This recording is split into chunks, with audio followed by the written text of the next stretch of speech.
Adolf Eichmann, most elusive of the major Nazi war criminals, will be tried in what some people call the trial of the century. אתה מודה שאתה שותף לרצח של מיליונים יהודים. Da blieb mir ja nichts anderes übrig, da musste ich gehorchen, was befohlen war.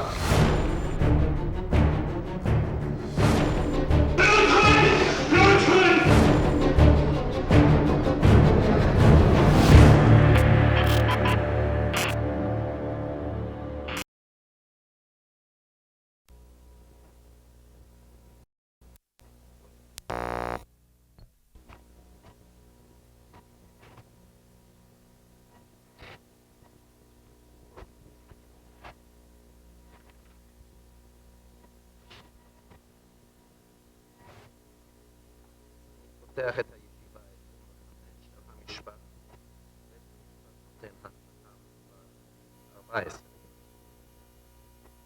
הסניגור מבקש למסור 3 עדי הגנה, בהם פרופסור דוקטור אלפרד זיקס, עורך דין דוקטור מקס מרקל והרמן קופמן. ביחס לעבר הקונטבל מבקש למחוק את שתי הצהרותיו. מוצגים צו 100 וצו 161 שהוגשו כראיות על ידי התביעה, אלא אם כן יובא עד זה להעיד בפני בית משפט זה. לחלופין הוא מבקש לגבות את עדותם של 4 העדים בפני בית משפט בגרמניה המערבית, שם גרים העדים. בהחלטתנו מספר 11 אמרנו שמבחינה עקרונית יש להעדיף את הופעת העדים בבית משפט זה. אולם היועץ המשפטי הודיע שכל אחד מ4 העדים הנ"ל ייעצר ויואשם בעבירות על פי החוק לעשיית דין בנאצים ובעוזריהם. תש"י 1950, אם יעבור למדינת ישראל. אחרי הצהרה זו הסכים הסניגור כי אין זה מעשי להוסיף ולברר את האפשרות של הופעת העדים בבית משפט זה. לפיכך יש ללכת בדרך השנייה שעליה רמזנו בהחלטתנו מספר 11, היינו חקירת העדים בפני בית משפט בגרמניה המערבית על פי הסדרי העזרה המשפטית ההדדית הקיימים בין מדינת ישראל ובין גרמניה המערבית. אנו מחליטים אפוא לבקש מבית משפט בגרמניה המערבית, רפובליקת הברית הגרמנית, בסוגריים, לגבות את עדותם של 4 העדים הנ"ל. העדים ישאלו שם על הנושאים הנזכרים בבקשותיו הנ"ל בכתב של הסניגור לבית משפט זה, ובשאלונים המצורפים לבקשות אלה, וכן על נושאים ולפי שאלונים שיוגשו לנו על ידי היועץ המשפטי. חומר זה מטעם היועץ המשפטי יוגש לנו עד ליום ו' 5 במאי 1961 בשעה 12 בצהריים. בית המשפט הגרמני יתבקש גם לאפשר לבאי כוח הצדדים לשאול את העדים שאלות נוספות בעל פה הנובעות מתשובותיהם של העדים בשעת חקירתם הנ"ל. אם יתברר באחד הימים עד לסוף פרשת העדויות במשפט זה שקיימת אפשרות של הופעת מישהו מן העדים הנ"ל כאן כדי להעיד לפנינו, נהיה מוכנים תמיד לשמוע את עדותו בבית משפט זה, למרות האמור בהחלטה זו.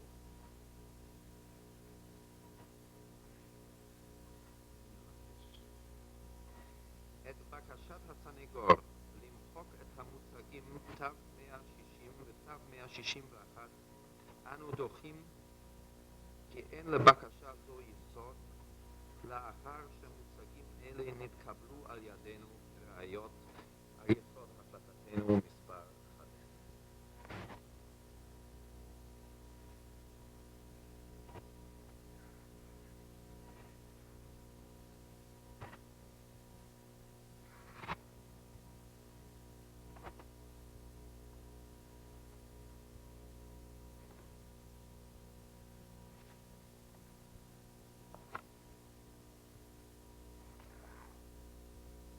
דוקטור סרטיוס, אדוני עוד צריך להגיש לנו בהקדם את כתובתו של פונטאדן, כמו שדובר אתמול. Ich glaube, ich bin in der Lage, bis auch bis zum 5. Adresse anzugeben.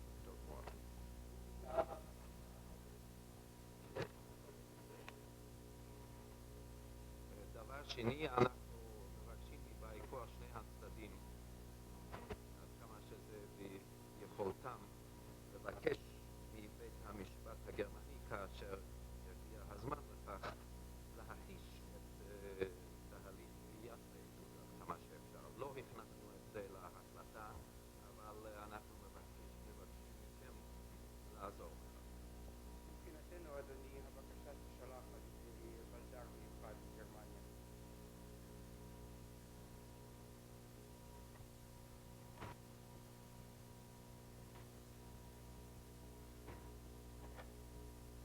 Ich glaube, dass es über das Ausland der Amt des Justizministeriums gehen wird. Dann schalten sich noch einmal die Justizministerien der Länder ein. Es sind also 3 Instanzen. טוב, אם אדוני יוכל לעזור שם כדי להחיש את זה כמובן, מפני שיש לנו גבול של זמן עד, כמו שאמרנו בהחלטתנו הקודמת, אותה החלטה מספר 11.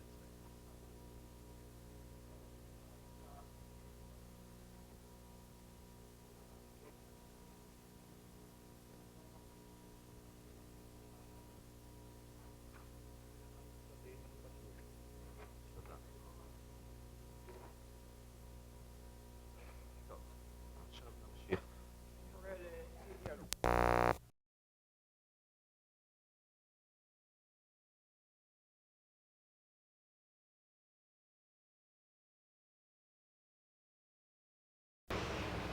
אבל הואיל ויצחק לא היה בתוך הגטו באפריל 43, ספרי מה אירע בערב פסח 43.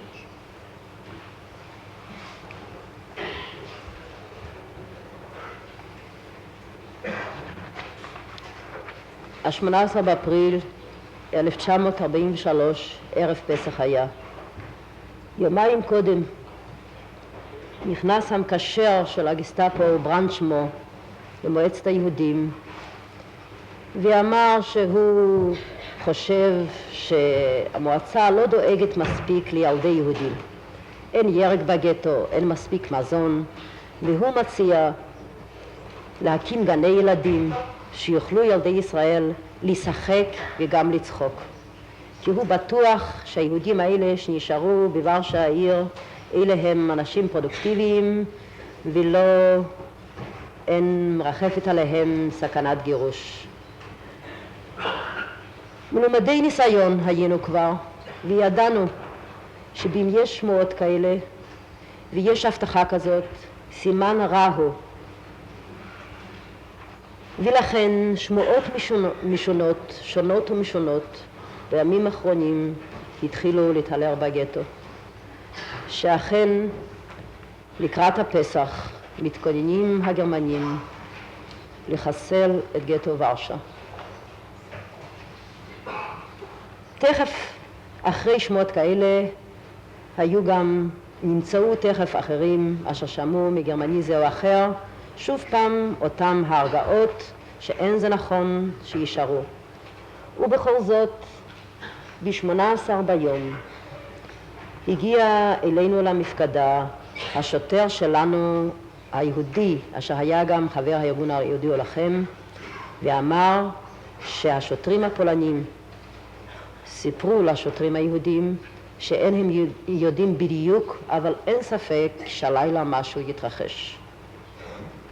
כמובן, אנחנו, הארגון היהודי הלוחם, אשר על ראשית פעליו אני לא מספרת, אבל שהיה קיים והיה מאורגן בגטו, והיו לו קבוצות לוחמות, והייתה לכל קבוצה עמדה משלה מוכנה מראש.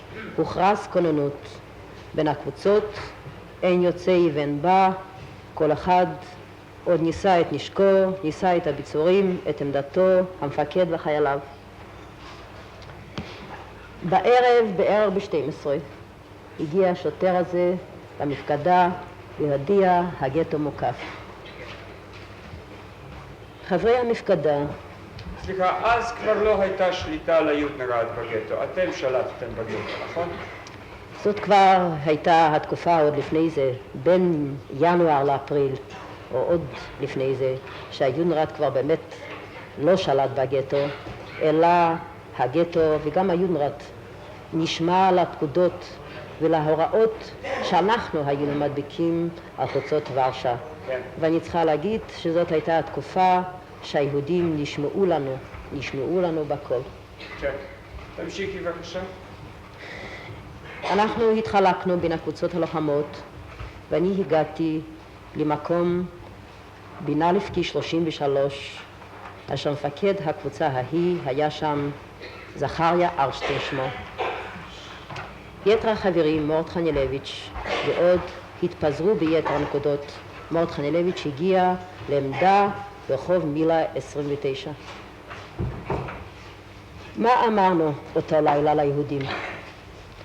אמרנו ליהודים אותה לילה, כל מי שיש לו נשק ביד יצא למלחמה, והיה כבר אז לא רק לארגון היהודי הלוחם נשק, אלא לסתם יהודים.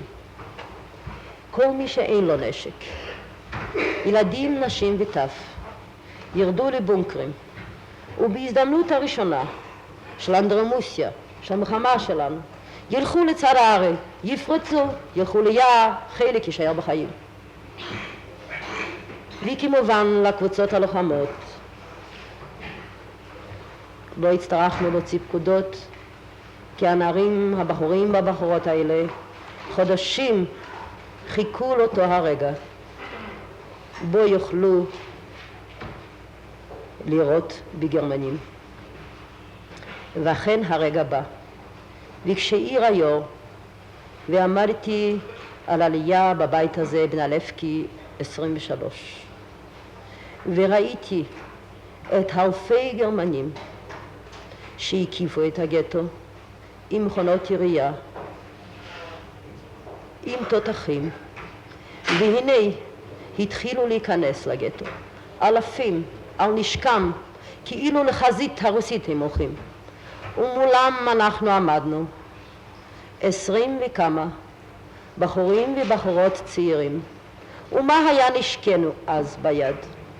לכל אחד אקדח, לכל אחד רימון, לכל הקבוצה 2 רובים, נוסף לזה פצצות מתוצרת בית שאנחנו הכינונו בצורה פרימיטיבית, שצריך היה להדליק את הפתיל בגפרור ובקבוקי מולוטוב.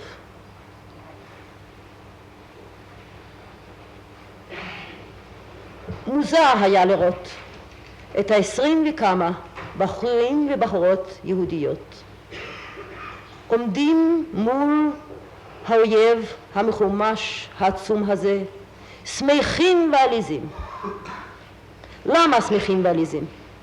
ידענו סופם יבוא, ידענו שהם ינצחו אותנו קודם, אבל ידענו שבת חיינו הם ישלמו מחיר יקר.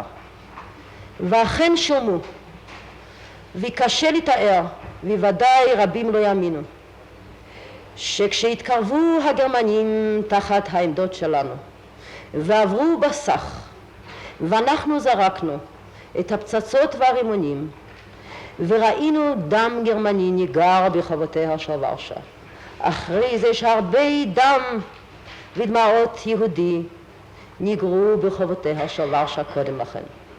שמחה גדולה, ולא היה חשוב מה יהיה מחר. שמחה גדולה הייתה בין הלוחמים היהודים. וראה זה פלא, הגיבורים הגדולים הגרמנים נסוגו בפחד עצום בפני הרימונים היהודיים והפצצות היהודיות מתוצרת בית. וראינו כעבור שעה איך שהקצין מדרבן את החיילים לצאת לקרב, לאסוף את הפצועים, ואף אחד מהם לא זז ועזבו את פצועיהם, שאחר כך אנחנו אספנו מהם את נשקם. וכך קרה שביום הראשון אנחנו המעטים עם הנשק הדל גירשנו את הגרמנים מהגטו. כמובן שהם חזרו, לא חסר להם תחמושת ולא לחם ולא מים כמו לנו, והם חזרו לאותה עמדה באותו יום פעם שנייה, ביתר כוח, בתותחים ובטנקים, ואנחנו בבקבוקי המולוטוב שלנו הצתנו גם טנק באותו הקרב, אמנם לא באותו מקום איפה שאני הייתי, כי בקבוצה לוחמת אחרת במילה. באותו היום, כשנפגשנו בערב, ראינו ומסרנו דין וחשבון, ראינו שנשקנו הדל, מספר ההרוגים בתוכנו היו אפסי, בסך הכל 2, חוץ מזה מספר פצועים.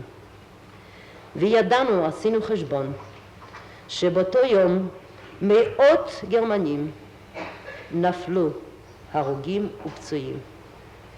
וכשאני פעם במקרה נפגשתי כבר בצד הארי, שנה אחרי מרד גטו ורשה, בגרמני, אני כארית, ולא הייתה לו עין, והוא סיפר לי שבאותו היום, בנלפקי 33, הוא איבד את עינו בקרב עם היהודים, ושהיה זה קרב גדול, כי שילמנו עם הרבה חללים.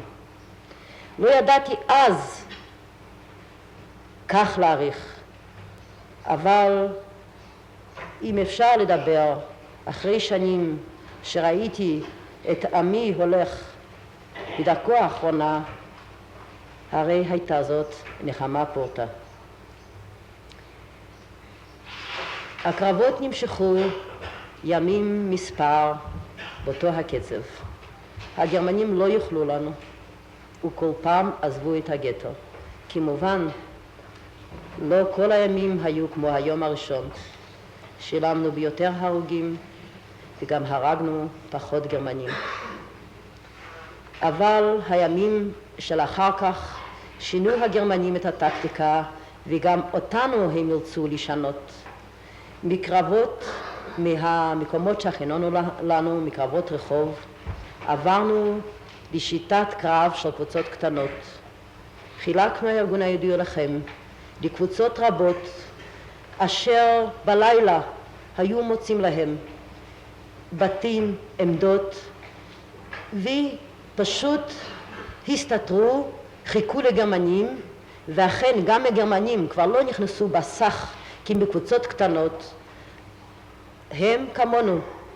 אנחנו בסמרטוטים על רגליים למען שלא ישמעו את צעדינו, הם במגפי גומי למען לא ישמעו את צעדינו, ואחד בעצם חיפש את השני.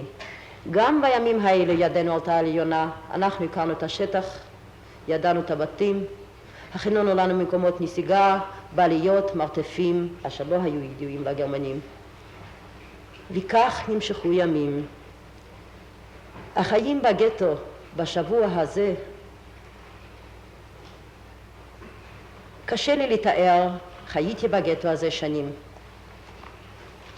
יהודים חיבקו והתנשקו בימים הראשונים, ואם כי היה כמעט כבר ברור אז לכל אחד שאין זה בטוח או כמעט בטוח שהוא לא נשאר בחיים.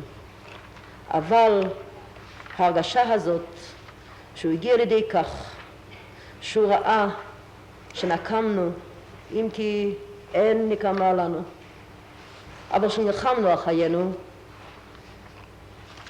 הקלה על סבלו, על חייו, ואולי גם על מותו. וזכורני ביום השני של המרד, היה זה עוד סדר פסח, נפגשתי באחד הבונקרים במקרה ברב אחד, הרב מייזל. קשרים היו לנו למחתרת החלוצית איתו גם בימים רגילים. המחתרת החלוצית בפעולותיה לא תמיד ידעה נחת מהאוכלוסייה היהודית, לא תמיד קיבלו אותה. היו וחשבו שנזק אנחנו מביאים לחייה, כפי שציינתי, הקולקטיביות, האחריות הקולקטיבית, הפחד לפני הגרמנים, והפעם היהודי הזה, כשנכנסתי לבונקר, הפסיק את הסדר ושם את ידיו על ראשי ואמר, ברוך תהיו, טוב לי למות יותר עכשיו. הלוואי ועשינו את זה מוקדם יותר. כך נמשכו הקרבות ימים. אנחנו גם מהיום הראשון חיפשנו קשר עם הצד הארי. היו לנו מספר חברים, בתוכם יצחק צוקרמן, בצד הארי, אשר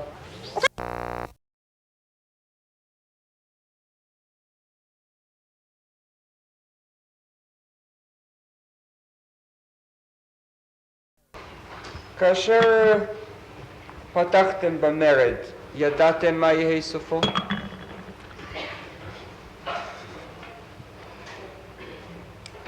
היה לכם סיכוי לנצח בקרב את הצבא הגרמני?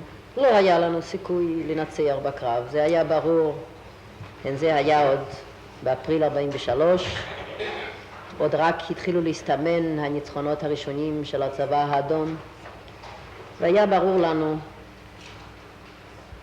שאין לנו סיכוי לנצח במילה, במובן של המקובל של המילה. הצבאי. הצבאי או המקובל כיום, אבל, והאמן לי, אין זאת פרזה. למרות כוחם, ידענו שבסופו של דבר אנחנו ננצח אותם. אנחנו החלשים, כי בזה היה כוחנו, האמנו בצדק, באדם ובמשטר אחר, מאשר דגלו הם. מתי עברת לצבא?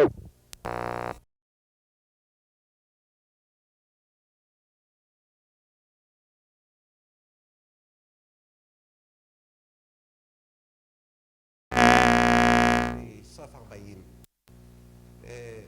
היו איזה תקוות ליהודים, תקוות פרושות עד מחצית 1940, שישנן אפשרויות ליהודים לצאת מתחומי הכיבוש הגרמני ולעבור לאיטליה ומשם לארץ ישראל.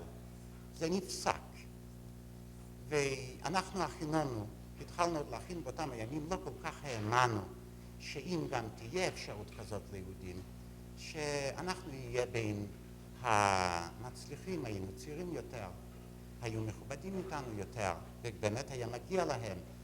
אז אנחנו חשבנו על פתיחת שערים בלתי לגליים לארץ ישראל, ולא רצינו לפתוח את הגבולות כל זמן שלא נתקשר עם שליחי הארץ בארצות ניטרליות או ארצות שטרם ירבישו על ידי הגרמנים. אחרי שקיבלנו שהם יודעים מזה וידאגו לזה, פתחנו דרכים לסלובקיה. היו לנו שלוש תחנות עיקריות בתוך הגנרל גוברניה. זה היה קרקוב, טרנוב ונובי סונץ'. ולשם ריכזנו צעירים מכל התנועות החלוציות, גם מהגנרל גוברנמנט וגם מהשטחים שסופחו לרייך, כמו משלזיה, מזגלנדיה.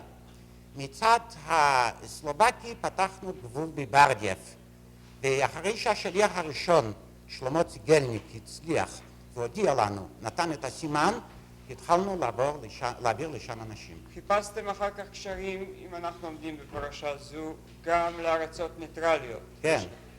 לז'נבה. כן. וגם למקומות אחרים. כן. גם לטורקיה. גם לטורקיה, עם ועדת ההצלה. כן. גם עם ארצות אחרות באירופה. נדמה לי שהיה גם שליח באחת מארצות הבלקן. יש לזה חשיבות, כי אנחנו נגיש מסמכים שהגסטאפו תפסה של המחתרת. אני רק רוצה להוסיף שחלק מהאנשים הצליח להגיע לארץ. חלק נתפס בהוחזר אחר כך עם המגורשים מסלובקיה לפולין ונרצחו על אדמת פולין. אתה בניירות אריים הסתובבת בתוך פולניה, ממקום למקום. לעתים קרובות. לעתים קרובות. מה התמונה שראית בכל מקום שבאת לשם? היו לי לא הרבה פעמים יצאתי לשליחויות גדולות, אבל פעם אחת הייתי בערך כחודש ימים ברחבי הגנרל גוברנמנט, בערים הגדולות וגם בערים קטנות. היו לך ניירות אריים מזויפים? אז הניירות שלי היו מאוד מפוקפקים. היה בית אחד בוורשה שנהרס, ידענו שהוא הרוס, ובדרך נס הייתה חותמת בידינו. זה היה על מצד אחד תמונתי ומצד שני אישור שקוראים לי אנטוני וילצ'ינסקי. אחר כך כשאי אפשר היה כבר להשתמש בדבר הזה, אז מוכרח הייתי להחליף לשמות אחרים ולתעודות אחרות. כינויך במחתרת היה אנטק. פנימי, הכינוי הפנימי. פנימי, אנטק. אבל לא כלפי הפולנים ולא כלפי הגרמנים. כן. שם היו לי שמות אחרים. כן. תמשיך בבקשה. ובכן, מה ראית מפעם לפעם? עברתי את לובלין, את זמושץ', עירו של יצחק ליבוש פרץ, את רוביישוב, את קלץ. נדמה לי שבאחד מהסיורים עברתי קרוב ל20 ערים, ונתקלתי עם ההוואי היהודי, האומלל. מה ראית בכל מקום? ראשית כל, זה היה תלוי מה היחס של השלטונות המקומיים.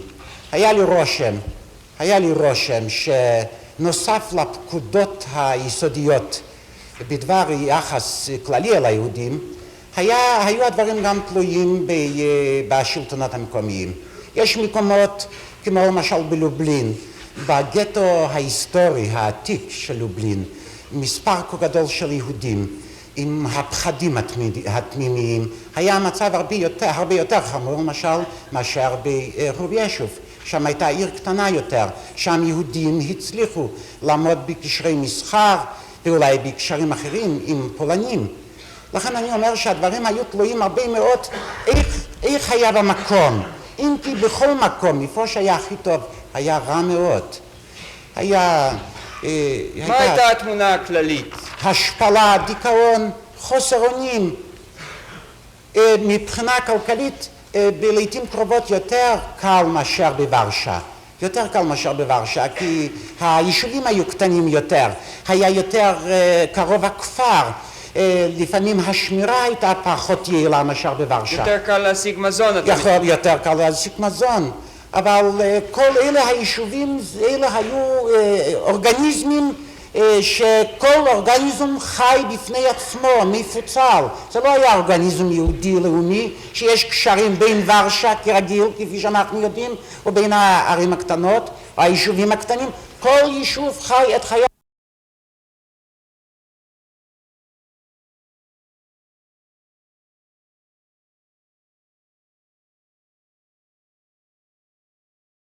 כשהוא הגיע, אופטוב, אפט, קהילה קדושה בישראל, באוסטרובייץ, קלצקי.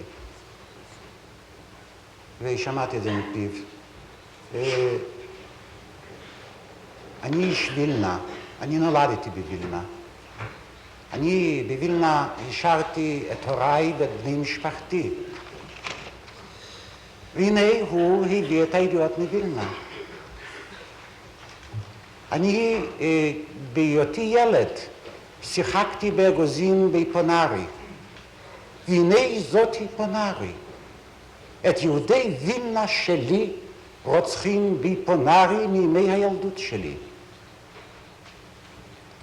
לכן אני רציתי רק להקדים בכדי להסביר את הזעזוע הבלתי רגיל. לא ידעתי באותו לילה מה לעשות.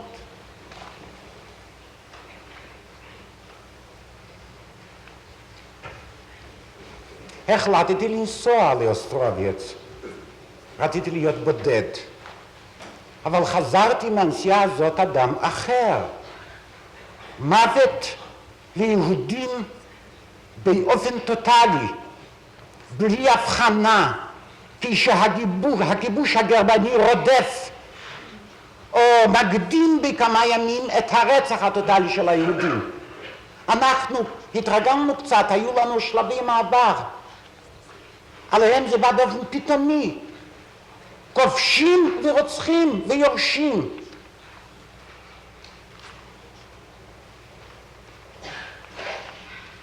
כפי הנראה, לא כל כך מהר פעלנו לפי שעות.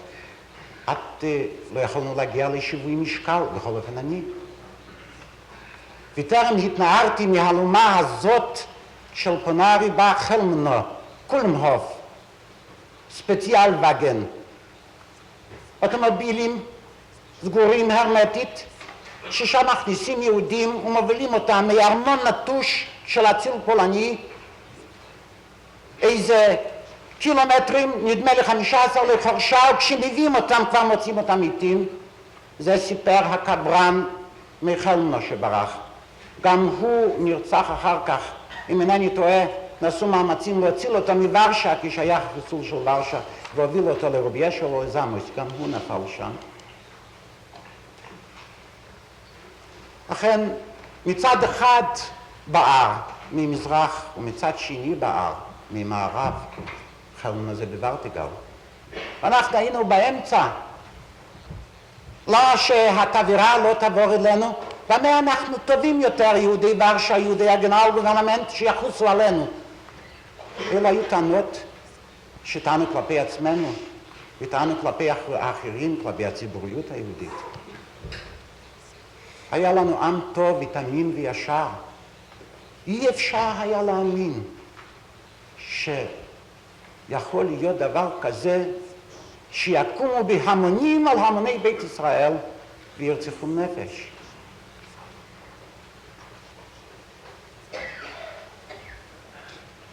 עוד קודם לכן, אחרי פרוץ המלחמה עם רוסיה, עם הפלישה לברית המועצות, חשבנו שצריך להתחיל להקים ארגון צבאי יהודי.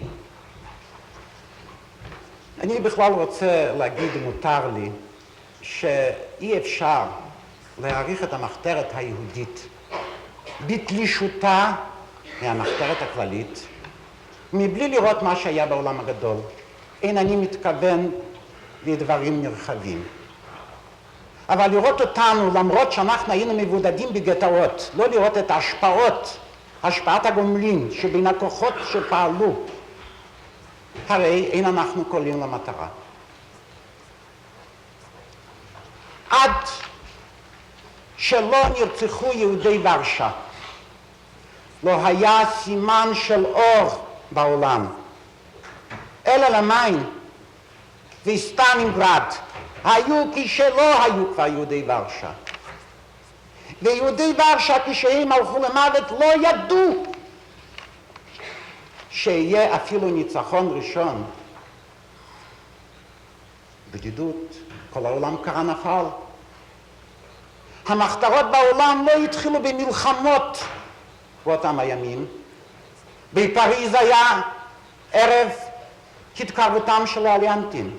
בוורשה זה היה בשנת 1944 באוגוסט.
כבר יושבים. איזה עין יש שם?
כן, מר צוקרמן, אתה ממשיך להעיד בהצהרה בהן צדק. מר צוקרמן, תרשה לי להדריך אותך בשאלות עכשיו.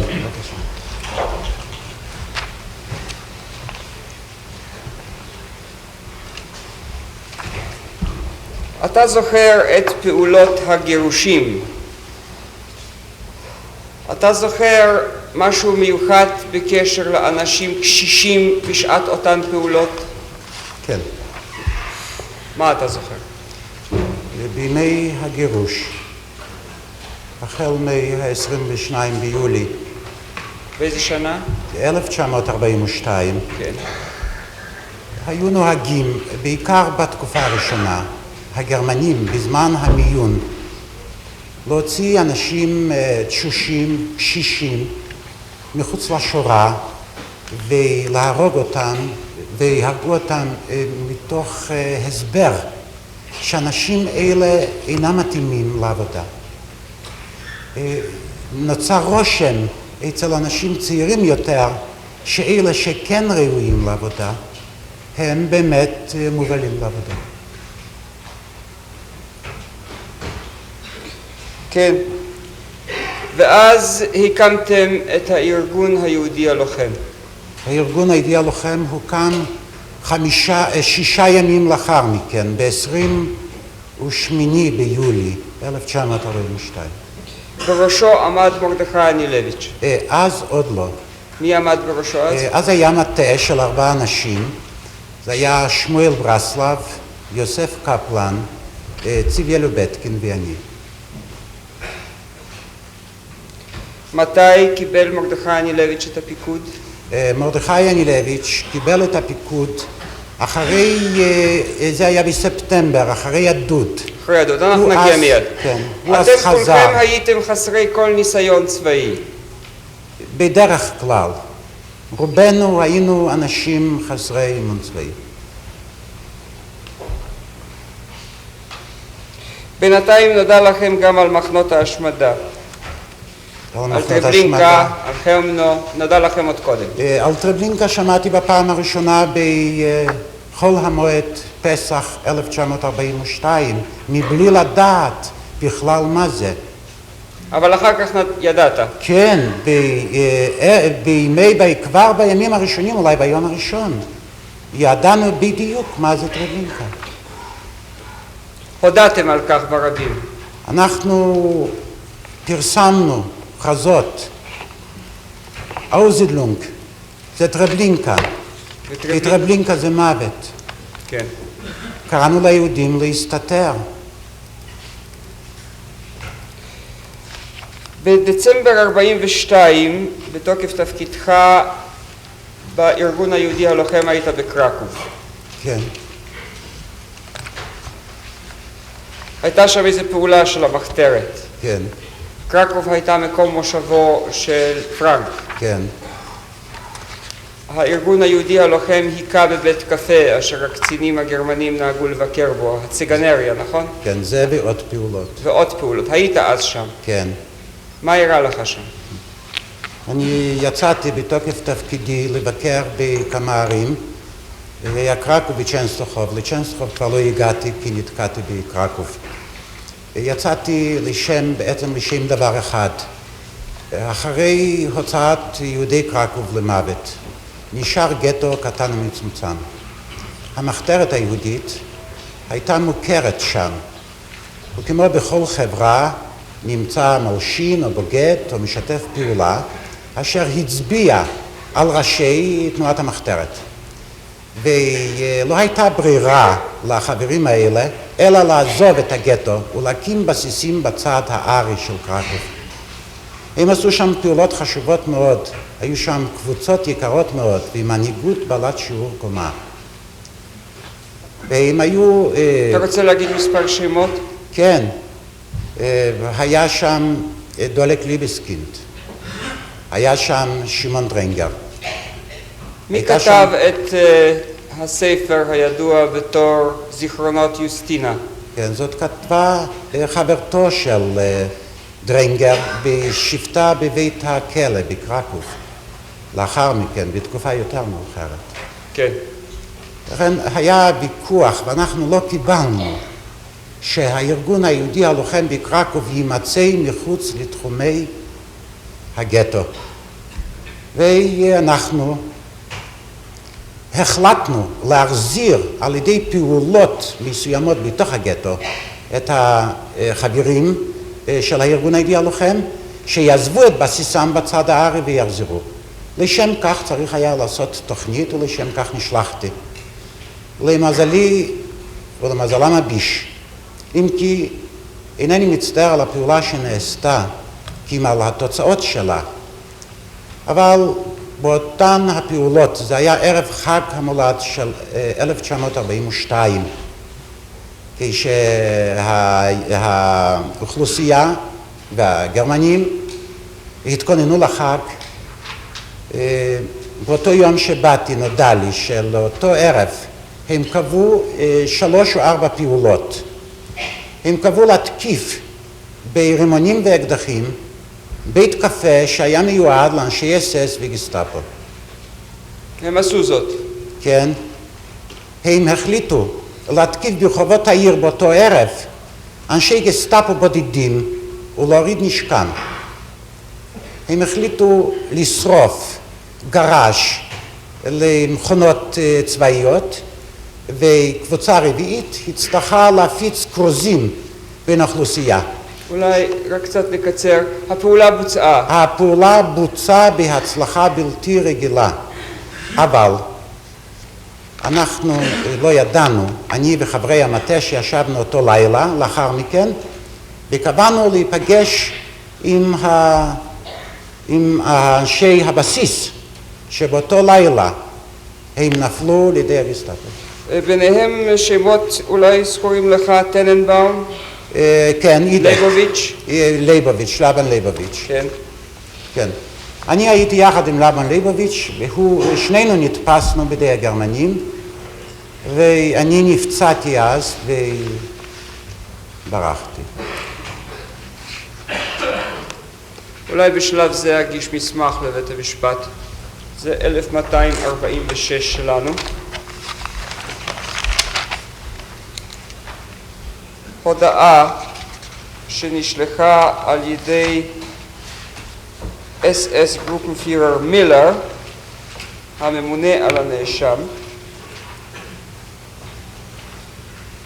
לפירר האופטקוורטיר, כל כך כנראה חשוב היה הדבר, שהודיעו על תפיסתם של 4 בנדיטים יהודים, אברהם ליבוביץ', אדולף ליבסקינד, יהודה טננבאום, 3 אשר ארגנו את פעולות המחתרת היהודית בקרקוב. אלמנתו של ליבסקינד תעיד היום אחרי הצהריים.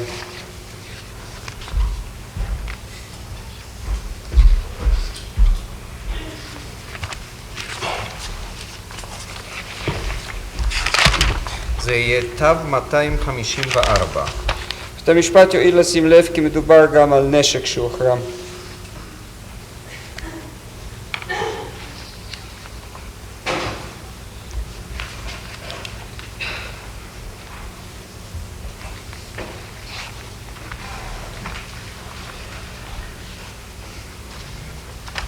גם בקרקוב היה הפיקוד מורכב מכל חברי תנועות הנוער. שם קשה לי להגיד, אני לא תושב. אבל מרבים. כן, מרבים, לא תנועה אחת, היו תנועה מגוונת. הארגון היה מגוון. כמו בוורשה. קצת פחות, כי שם זאת הייתה עיר יותר קטנה. צריך לדעת שההבדל בוורשה, שוורשה הייתה עיר של 500,000 יהודים. אנחנו נגיע מיד לבעיה, מדוע בוורשה כן ובמקומות אחרים לא. ובכן, חזרת אחרי אותו דצמבר לוורשה. כן. היית בריא בגופך? לא, אני נפצעתי קשה. איפה?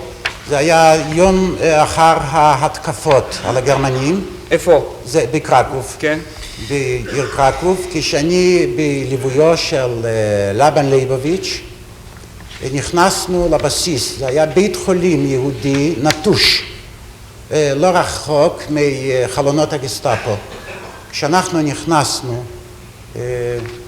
נתנו לנו להיכנס, אבל כבר לא נתנו לנו לצאת. התברר שערב לפני כן נפלו חברי הארגון, הידיע לוחם בידי הגרמנים,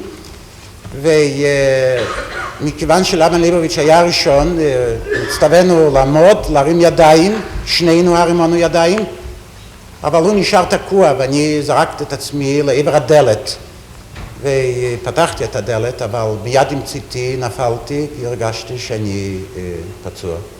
נפצעתי ברגלי, והיה לי מזל שהלכתי במגפיים, והדם זרם במגפיים. והחלמת? אחרי כמה שבועות בכוחות עצמי הגעתי לוורשה. הגעת לוורשה. בינתיים בוורשה אורגנו מפעלים כלכליים שבהם הועסקו היהודים, נכון? כן. אתה זוכר איזה מפעלים היו? כן, היו הרבה. השטח התחלק ל4 אזורים. היה השטח של המברשתנים, ששם עבדו בשביל הצבא, מברשות. אחר כך היה השטח שקראנו לו שטח טבן שולץ, ושם היו תעשיינים גרמנים, שולץ הגדול, קאגה שולץ, שהוא היה, כפי הנראה, עשיר פחות ממנו, טבנס, ולטר צזר טבנס, הלמן ואחרים. היהודים עבדו שם בשכר? הם עבדו, הם היו שמחים שהשכרם זה שהם עובדים ונשארים בחיים. כך. ולאותו טבנס היה גם גטו שהוא היה מורחק מזה, וכמעט שלא היה מוכלל בקומפלקס הזה, זה היה בפרוסטה. נוסף לזה היה הגטו שהם, ואנחנו קראנו לו הגטו המרכזי, או הגטו הפראי, או מקסיקו. שם היו אלה שלא עבדו. אתה היית מפקד השטח של בתי המלאכה טבן שולץ, נכון? כן. מינואר 1943 עד צאתי לצד הארי באפריל 1943.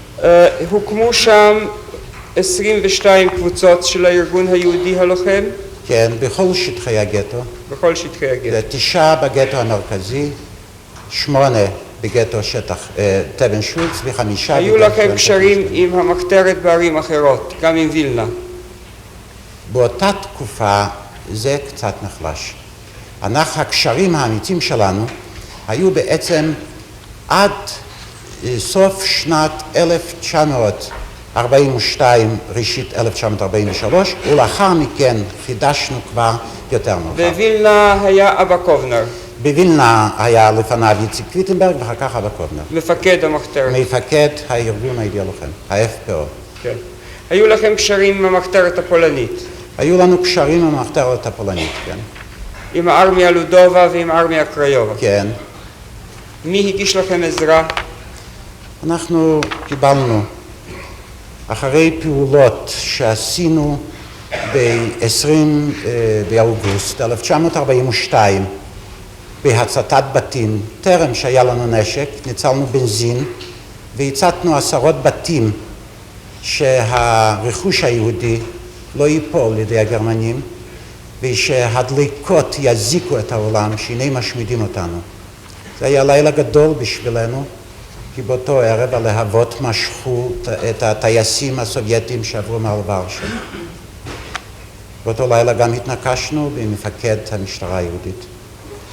אחרי זה השיגו כמה חברים שלנו, פרומקה פלוטניצקה ואריה וילנר, בצד הארי של ורשה, את רימונים ואקדחים והכניסו את זה לגטו, ואנחנו התכוננו לאקט האחרון. כן. היה עוד ארגון פולני, NSZ. כן, זה היה... איפה הוא פעל?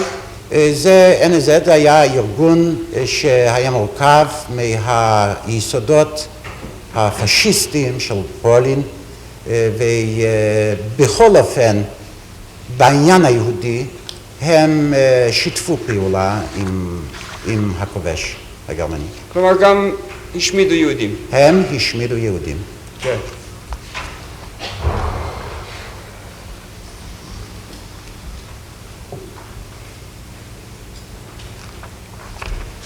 ספר לנו על הפעולה של ינואר 43, בבקשה. כן. ב-18 בינואר 1943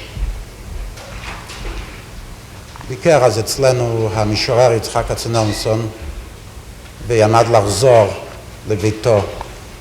כשהוא יצא בבוקר חזר עם בנו היחידי שנשאר לו לפליטה ואמר שהכל אבוד, החומות מוקפות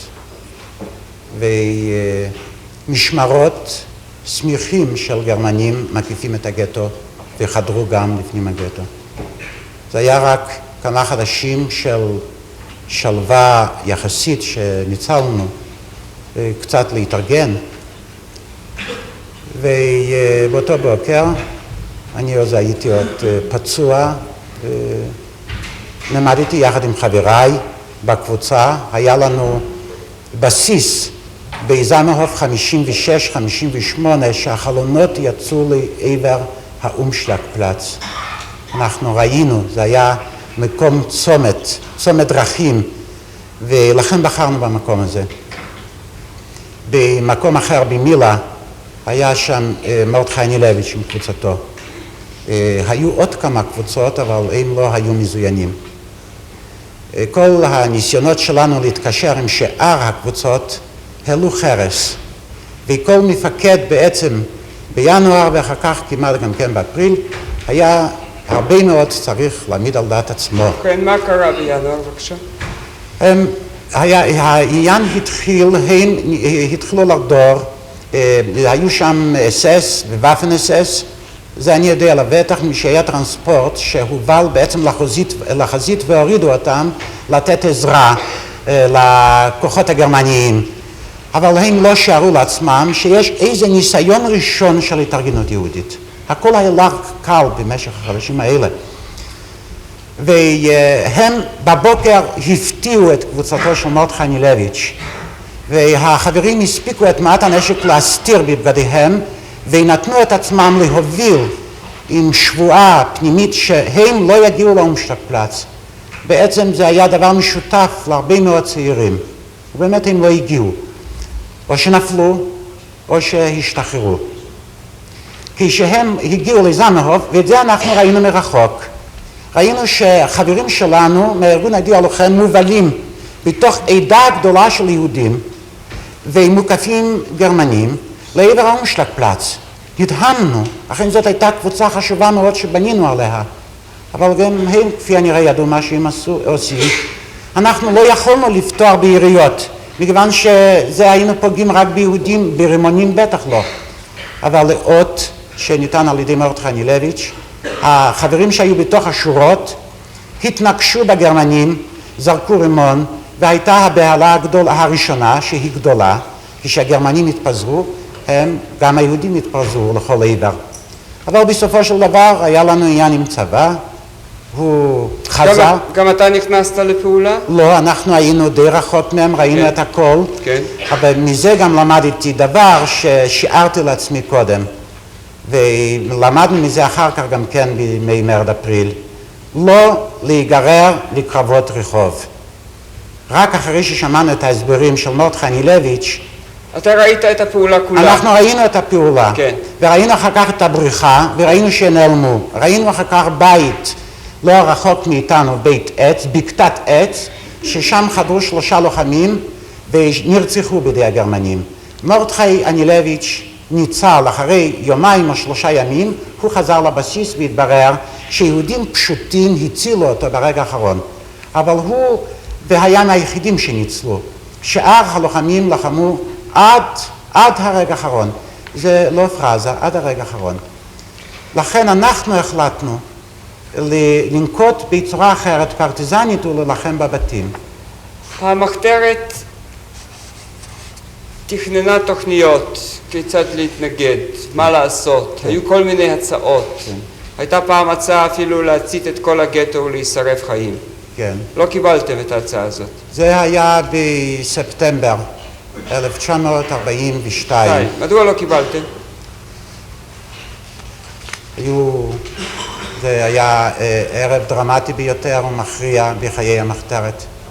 אנחנו נשארנו צעירים מ-120,000 יהודים שהובלו למוות, שכונסו אז, רוכזו אז, 60,000 הובלו למוות. אנחנו היינו הלוחמים, החלוצים, אנחנו נשארנו בחיים. הייתה בושה. אנחנו התביישנו בפני עצמנו. לכן היו חברים שאמרו שצריך לקחת, מכיוון שימים ספורים לפני כן נפל הנשק הדל שלנו בידי הגרמנים. בזמן הפעולה ב-3 בספטמבר, ובאותו יום נפלו 2 חברי המטה, שמואל ברסלב ויוסף קפלן. כן. ונשארנו שוב הפעם בימי עדות בלי כלום.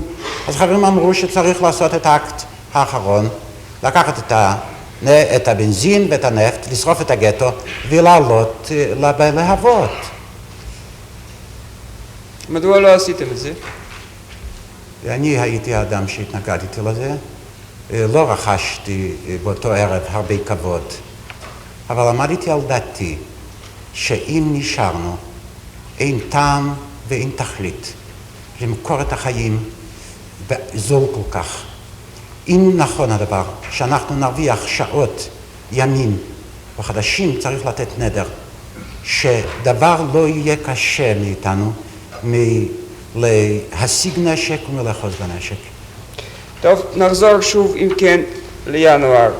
הפעולה של ינואר עברה לגמרי ללא הד מהצד הגרמני? בהד, לפי דעתי, הד גדול והד עוד יותר גדול בעיני היהודים והפולנים.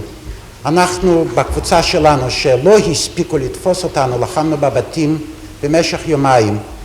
והיה מצב כזה שקבוצה מועטה, אנחנו היינו כ-40 איש ורק חלק היה מזוין, יכולנו על נקלה להסתובב בתוך הבתים מעל הגגות, ולגרמנים היה נראה שזה איזה הרבה קבוצות פועלות, בעצם היו חוליות קטנות. אנחנו רכשנו נשק, גם הרגנו גרמנים, גם הרדנו מהם את הנשק, גם רימונים קיבלנו, וגם רובה, זה היה דבר חשוב מאוד. והדבר האחרון שאנחנו קיבלנו, את האמונה שאנחנו יודעים להילחם. מצאתם דרך להגיע בתעלות הביוב לצד השני, נכון? זה לקח הרבה מאוד זמן עד שמצאנו. כן. זאת הייתה אחת השגיאות של הארגון הגיע לוחם, שאנחנו במשך חודשים שרפנו את כל הקשרים, לא הכינו מפות, לא בתים בצד אבל לבסוף ההרי. מצאתם את הדרך. מצאנו אדם שהוביל אותנו ולא נתנו. מצאתם אדם שידע, שהיו לו התוכניות בדיוק. של רשת הביוב. רשת הביוב. וזה היה אחר כך אמצעי הקשר, או אחד מאמצעי הקשר. זה פעמיים הוצאנו אנשים, פעם משטח תבן שולץ, ב-29 באפריל או ב-1 במאי, ופעם שנייה ב-10 במאי בבוקר, ברחוב פרוסטה, את הלוחמים מהגטו המרכזי. אתה החלטת לבלות את פסח 43 בצד השני, לא בתוך הגטו, כן, נכון? אדוני. לא ידעת שתבוא הפעולה. הייתי 6 ימים בצד הארי, בלי דוקומנטים, בודד ולא רגיל לחיות בצד הארי, ושום דבר לא הוכיח. אחר כך נודע לי שהחברים בגטו כן חששו למשהו, אני לא ידעתי מאומה, ושלחתי וקבעתי עם הקשרית שלנו, פרניה באטוס, נערה בת 17, שתלך בבוקר של ה-19 באפריל לחומות הגטו, להתקשר עם שוטר יהודי, איש מחתרת, שאני עומד להצטרף עם פלוגת עבודה שנכנסת. אבל ב-19 באפריל היא חזרה, זה היה בערך ב-7 בבוקר, בכי רב, הכל אבוד, והיא אמרה שהיא הולכת לאבד את עצמה לדעת. הצבא הגרמני, הוואפן אס נכנס לתוך הגטו. כן. אתה היית בצד הארי ולא יכולת להיכנס פנימה. לא הייתה, אז כל הגטו היה מוקף. היה היו מוקף. גם רחובות חסומים שאי מה אפשר עשית לגשת. מהצד השני באותו זמן? כן. כשהגטו לחם. הזכרתי קודם שהספקתי להיות בצד הארי רק 6 ימים. יצאתי בלי כסף, מכיוון שעמדו להעביר את זה אליי. עוד לא טרם מצאתי את הקשרים. במשך כל החדשים המרובים עשה את העבודה הזאת, היה השגריר שלנו בצד הארי, אריה וילנר. אבל הוא נפל בזמן עסקת נשק לידי הגסטאפו.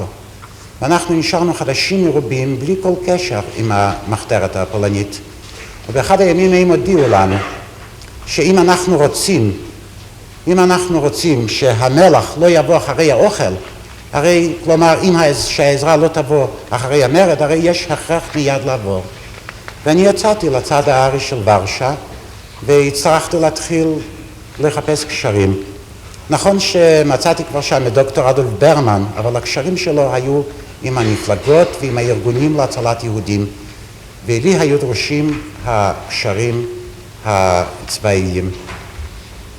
לכן אנחנו ביום הראשון רכשנו 22 רובים. הרובים ניתנו בידי הארמיה לודובה. איך העברתם את זה לגטו? לא יכולנו להעביר את זה. אנחנו הודענו רק שזה נמצא בידינו, ואנחנו תכננו להעביר את זה על ידי הפינקרטופצים, קראו להם, זה העובדים בבית הקברות היהודי. ומכיוון שאנחנו בימים הראשונים תפסנו קשר על ידי הפינקרטופצים האלה, חשבנו שזאת תהיה גם הדרך להעברת הנשק בארונות המתים, אבל לא הצלחנו. קיבלת מכתב ממרדכי אנילביץ'. כן, אדוני. אני מגיש לך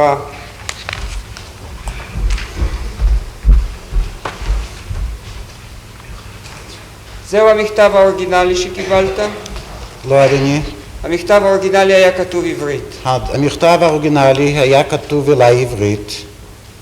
איך הוא העביר את זה אליך? הוא העביר את זה גם כן על ידי הפינקרטופצים. אל אנשי זאת תשובה למכתב שאני הספקתי להעביר אליו לפניו. אני תרגמתי את זה, זה כתב ידי. אני תרגמתי את זה ליידיש, בכדי לתת את זה לאחרים שלא ידעו עברית. מותר לי לבקש את בית המשפט לשמוע את המכתב הזה. להגיש את המכתב הזה. אני רוצה להגיש אותה, אני מבקש שהעד גם יקרא לפחות 2 קטעים. בבקשה. ואני הוצאתי מהקטע הזה בשני מקומות, מקום אחד שהיה סודי, בדבר נשק, דבר אקטואלי, ודבר שני שהיה פרטי בדבר צביה שהיא נמצאת ושלא היה עניין לציבור. כן, אז את זה הפצת, כן? את זה דוקטור ברמן תרגם. תן לי את זה. דוקטור ברמן תרגם לפולנית, וזה הלך ברדיו המחתרת שביעית. מה כותב לך אנילביץ'? רגע. זה אותו הדבר, אני מגיש לעד. זה תו 255. זה 1593 שלנו, אני חושב. האם את התוכן הדברים במידה שאני זוכר, או להקריא? לא, אני רוצה שתקרא את ההתחלה, בבקשה. כן, הוא כותב לי הוא כתב לי עברית, אבל זה תורגם ביידיש אז, שהוא מבקש ממני שאני אוותר על דברים אתה יכול לקרוא את זה ביידיש. כן. זה יתורגם. Shalom Yitzchak, ich weiß nicht, wegen was dir zu schreiben. Sei heintig mal ne weiter von persönlicher Informatie. Ein Ausdruck nur habe ich zu verzeichnen meine und die Gefühle von den Chaverim. Also ist es geschehen, was ist geschehen, hat übergestiegen unsere dreiste Träumen. Die Deutschen seien zweimal entlaufen vom Ghetto. Eine Gruppe hat ausgehalten für Position, זה מחוק, מינוטן, אני לא יודע, שם בטח יותר קל. הצוויית גרופה איבר זה קשו. דמינה בי דיבר שתי רטוב גריסים. פה זה פוזיציה 4 מינוט, אני חושב. לא, זה לא 4, זה לא יכול להיות. 40 בטח. 45, כן. דמינה בי דיבר שתי רטוב גריסים. Von unserer Seite ist beim Heintag und Tag da nur ein Korn. Jechiel, was ist gefallen, war Giber und ein Sellner beim Maschinengewehr. Und wenn wir haben sich noch Nächten da wussten, als die Chaveren von PPR haben angegriffen, die Deutschen, als die Radiostation Svit hat übergegeben eine wunderbare Idee, wenn unser Selbstschutz, habe ich ein Gefühl von Ganzkeit. Trotz, es ist noch da eine Sache Arbeit für uns, als das, was ist bis jetzt geschehen, ist gemacht geworden schlimmstig. Die allgemeine Lage, alle Schoppen im Ghetto und Chutz dem Ghetto sind geworden aufgelöst. Auch Chutz Wörterfassung, Transavia und Dering. Keine Idee ist wegen Matza bei Schulz und Tebes, weiß ich nicht. Der Kontakt ist geworden übergerissen. Der Berster Shop brennt schon den 3. Tag. Kein Kontakt mit den Gruppen habe ich nicht. Im Ghetto sind da Sachstreifes. Nächten hat gebrennt der Spital. Ganze Blocken stehen im Feuer. Die Polizei ist voneinander gelost geworden. Auch Chutz Wörterfassung. Schmerling ist wieder herausgeschwommen. Lichtenbäumen hat man herausgelost von Umschlag. Kein Sachmenschen vom Ghetto hat man nicht herausgenommen. Anders ist der Matzaf in die Schoppen, und Protein habe ich nicht. Bei Tag sitzt man in die Behältnischen und anhändig von Heintig und Abend gehen wir rüber zur Partisanke. Heintige Nacht gehen raus 3 Gruppen mit 2 Aufgaben. Zur Überwurfung von Viviat und der Eroberung von Gewehr. Sollst wissen, ein Revolver hat keinen Wert nicht. Wir haben sich mit ihm nicht benutzt, wir dürfen haben Granaten, Bixen, Maschinengewehr und neufreies Material. Ich kann dir nicht beschreiben die Bedingungen, in welches Leben die Jeden. Nur aus der Welt wollen uns halten. Alle Übrige werden früher oder später umkommen. Der Geurl ist ein Gehasmeter. Kimat in alle Schronen, in welche unsere Chaveren haben sich ausbehalten, hat man nicht bei Nacht gekannt, anzünden kein Licht, weil es ist nicht Stock, kein Luft. Von allen Gruppen im Ghetto fällt nur ein Mensch. Jechiel, das ist sicher nicht Sachen. Ich weiß nicht, was mehr zu schreiben. Ich stelle sich vor, als eine Frage, ich bei dir noch eine Frage. Benugen sich aber heintig und Tag mit dem. Sei gesund, mein Teurer. Und öfter wollen wir sich noch sehen. Der Riker, der Cholem in mein Leben hat sich verwirklicht. Ein jüdischer Selbstschutz im Warschauer Ghetto, in seiner voller Pracht und Größkeit habe ich gesehen. Mordechai. מה המילים בפולנית? המילים של פולנית, לפי מיטב ידיעתי, הם נרשמו בידי דוקטור ברמן, שהיה אז בצד הארי, כפי הנראה לאיזה ציונים, לתרגם את זה לפולנית בשביל הרדיו. טוב, תרגם. המסמך. יש לך... קשה מאוד לקריאה, כבוד השופט. טוב. תעשה כמיטב יכולתך. אולי אתה תתרגם את זה בעצמך? זה מתורגם. זה מתורגם? בספר מלחמות הגטאות. תקרא את זה מהספר. תקרא את התרגום בבקשה. תקרא את התרגום לעברית.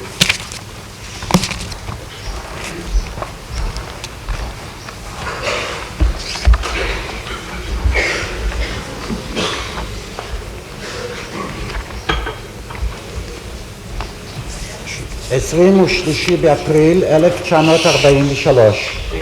שלום יצחק, איני יודע על מה לכתוב לך. ותר נא הפעם על פרטים אישיים. אין בפי אלא ביטוי אחד לציין את הרגשתי והרגשות חבריי. נפל דבר שהוא למעלה מחלומותינו הנועזים ביותר. הגרמנים ברחו פעמיים מן הגטו. פלוגה אחת שלנו החזיקה מעמד 40 דקה, והשנייה למעלה מ6 שעות. המוקש שהוטמן בשטח המברשתנים התפוצץ. מצידנו לא נפל עד עתה אלא קורבן אחד בלבד, יחיאל. נפל כחייל גיבור על יד מכונת העירייה. משהגיעונו אתמול ידיעות שחברי PPR התקיפו את הגרמנים, וכי תחנת השידור שביט שידרה ידיעה נפלאה על ההגנה העצמית שלנו, הייתה לי הרגשת שלמות. עוד רבה אומנם לפנינו עבודה, אך כל מה שנעשה עד עתה נעשה בשלמות. המצב הכללי, כל הסדנאות בגטו ומחוצה לו נסגרו, פרט לוורטרפסונג, טרנסביה בדרינג. על המצב אצל שולץ וטבנס אין בידי ידיעות. הקשר נותק. סדנת הנברשתנים אחוזה לעבוד מזה 3 ימים. אין לי קשר עם הפלוגות. שריפות רבות בגטו. אתמול בער בית החולים, גושי בניינים אחוזים להבות. המשטרה פורקה, פרט לוורטרפסונג. שמרלינג צפה על השנית. ליכטנבוים שוחרר מן האומשלג. מן הגטו לא הוצא מספר רב של אנשים, מה שאין כן בישופים. פרטים אין בידי. ביום יושבים במרבועים. מהערב אנו עוברים לשיטת פעולה פרטיזנית. בלילה יוצאות 3 פלוגות שלנו, 2 תפקידים לפניהם, סיור מזוין והשגת נשק. בידה, האקדח אין לו כל ערך, כמעט שלא השתמשנו בו.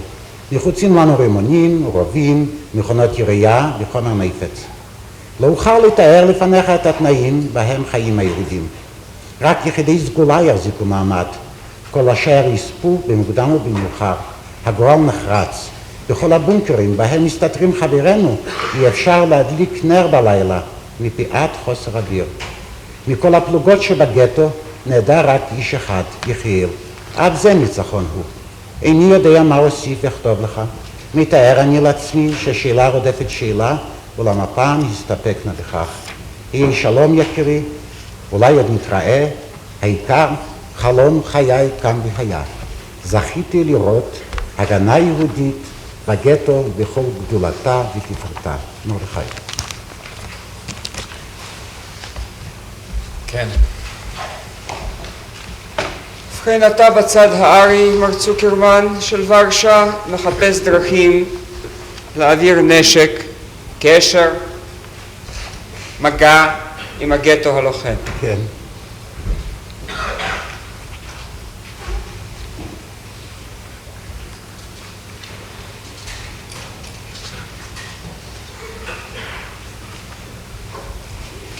עד שגיליתם את המפות של תעלות הביוב עבר זמן.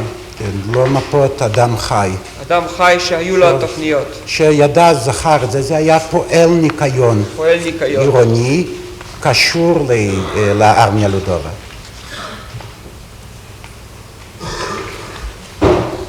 אבל כבר לא יכולתם להגניב הרבה נשק. כמעט שלא הספקנו בכלל להגניב נשק. אבל שמרנו על קשרים בטלפון ועל ידי קשרים שהגיעו אלינו מהגטו. ספר עכשיו על פעולתך, וזה נסיים. אחרי שקיבלתי את הידיעה, ניגשנו לראות מה אפשר לעשות. אחרי חיפושים קיבלתי את הקשרים לארמיה קריובה ולארמיה לודובה. היו פגישות קשות מאוד עם נציגי הארמיה קריובה.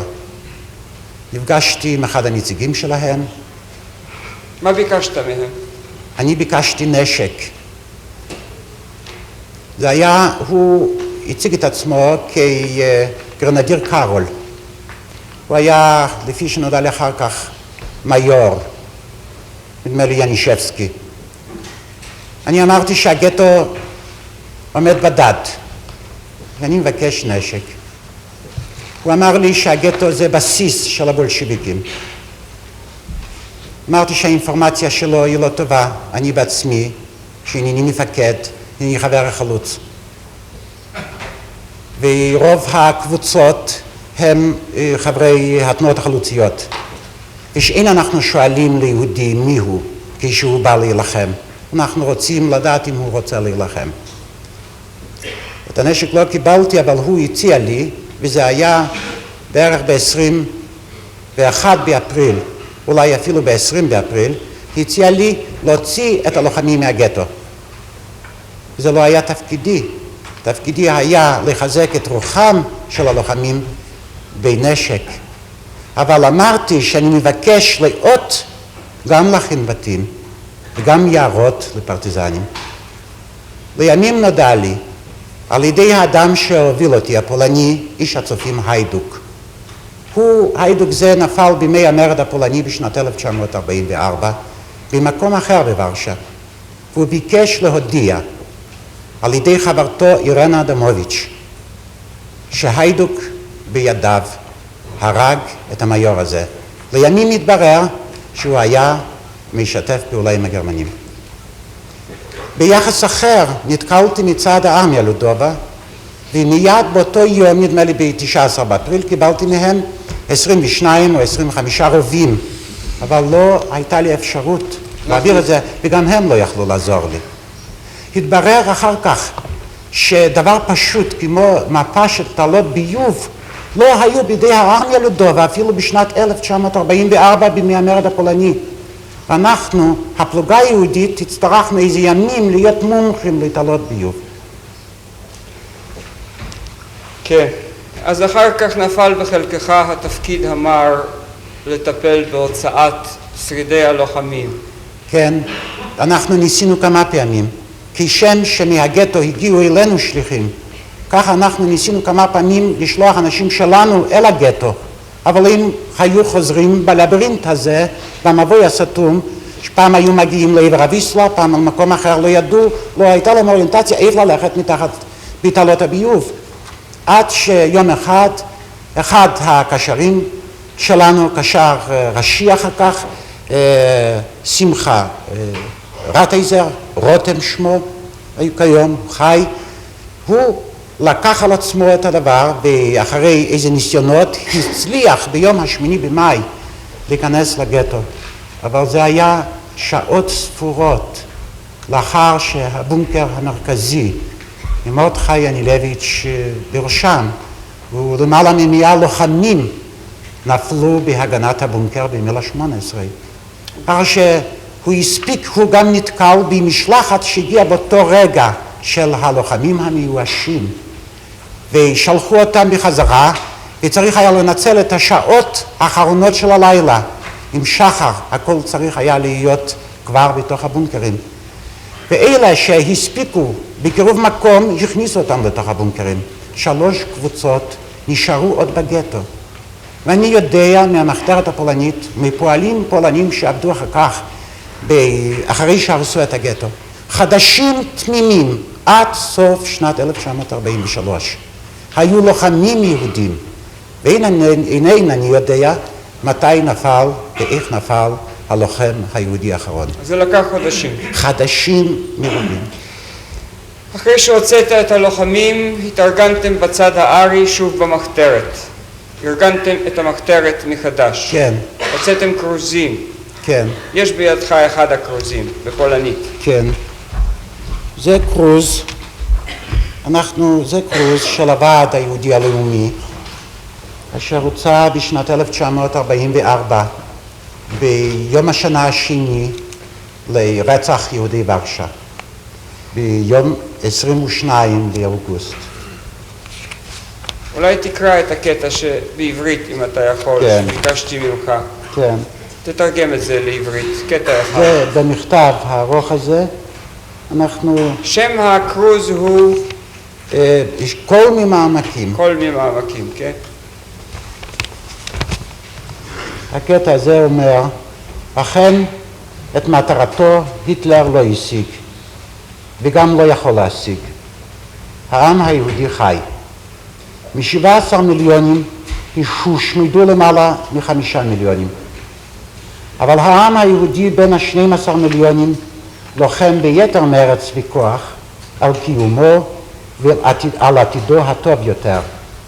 המוני יהודים בעולם כולו חיים עמוק את הטרגדיה שלנו, סובלים יחד איתנו ועושים הכל שביכולתם כדי להזיק את העולם כולו בנוגע למצבנו ובדבר עזרה בשבילנו. במרץ רב ובהתלהבות נלחמים הם כדי להקים מחדש את החיים היהודיים, להקים לתחייה חברתית וכלכלית. פיצוי היסטורי אחד ויחיד בא בחשבון לאחר ים הדמים היהודיים שנשפכו. מדינה יהודית בלתי תלויה ודמוקרטית, בה יהיו לעם היהודי המעונה אפשרויות בלתי מוגבלות להתפתחות ולקיום יוצר. מה התאריך של הקרוז? הקרוז הוא מיום ה-22 באוגוסט 1944 בצד הארי של ורשה, לאחר קולות המוני העם היהודי בוורשה. מי חיבר את הקרוז הזה? נדמה לי את התזיסים ואת זה עשה ברמן, בכל אופן ישבנו לאחר כך שנינו. טוב, תגיש לי את זה. אז ידעתם על 5 מיליון באוגוסט. אני חושב שעוד לא טעינו אז. אז אולי גם היו רק 5. תוסיף לזה את התרגום הזה בכתב יד. כן, אבל אם זה... אין דבר. בבקשה.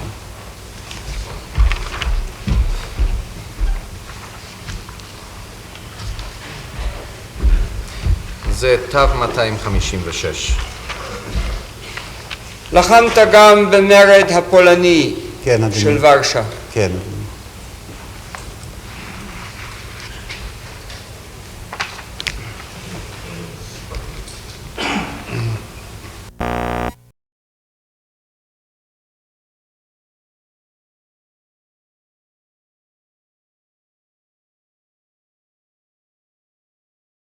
לא ייתכן לגטו ורשה. אבל למשל הספר המזרחי, שהיה יותר קרוב לביצות, ליערות, לביצות עד, שם הייתה תנועה פרטיזנית יהודית גדולה. לכל הפחות כ-20,000 בני נוער יהודי נלחם בבלורוסיה, בליטא, באוקראינה. אז לא רק אנחנו, אלא צורת המלחמה הייתה שונה. נכון הדבר שהארגון היהודי הלוחם הייתה לו בעניין הזה עמדה פרינציפיונית. הוא רצה לא רק בגלל זה שהיה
This building was originally designed as a theater. It has been rushed to completion in order to serve as the temporary courthouse in which the State of Israel will bring Adolf Eichmann to trial.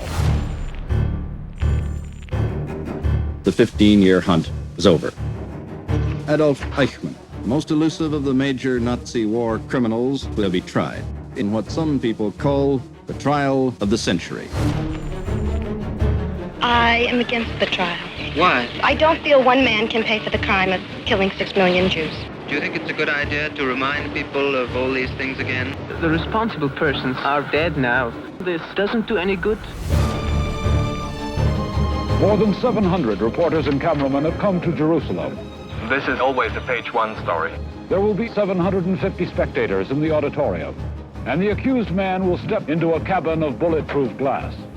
אדולף אייכמן, אתה מודה שאתה שותף לרצח של מיליונים יהודים. Da blieb mir ja nichts anderes übrig, da musste ich gehorchen, was befohlen war. No one is now in doubt that Eichmann is going to have a fighting defense. Nein, das stimmt nicht. Denn sehen Sie hier, dass tatsächlich Gideon Hausner Eichmann packen kann? Sondern es ist ein ungewöhnlicher Angeklagter und man müsste eigentlich ungewöhnliche Methoden anwenden, um ihn irgendwie zu packen. Que tous ses comportements, que toute son attitude était normale. On peut devenir Eichmann sans cesser pour autant d'être normal.